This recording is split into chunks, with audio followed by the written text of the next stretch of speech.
તમને પણ ખબર છે કે ચાઇના આપણાથી કેટલું આગળ છે. મતલબ કે આપણે હજી 2025માં જીવી છીએ, તો ચાઇના આઈ થિંક 2040 કે 50માં જીવે છે. તમે ત્યાંનું કલ્ચર જુઓ, ત્યાંના લોકો જુઓ, ત્યાંનું ટેલેન્ટ જુઓ.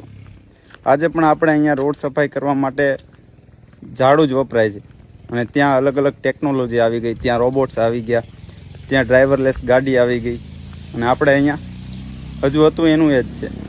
એનું મેઇન રીઝન એ છે કે ત્યાં બાળકને જન્મતા જ એને એજ્યુકેશન વિશે શીખવાડવામાં આવે છે. એજ્યુકેશન શું કહેવાય, ટેકનોલોજી શું કહેવાય. અને આપણા ઇન્ડિયામાં જુઓ, બાળકને જન્મતા જ અંધશ્રદ્ધા વિશે શીખવાડવામાં આવે. જન્મતા જ એને શીખવાડવામાં આવે કે આપણને આ માતા નડે છે, પેલી માતા નડે છે. તો હજુ કહું છું કે 21મી સદી છે, અને જો તમે હજુ પણ અંધશ્રદ્ધામાં રહેશો તો રહી જશો. એટલે અંધશ્રદ્ધામાંથી બહાર આવો અને જુઓ બહારની દુનિયા.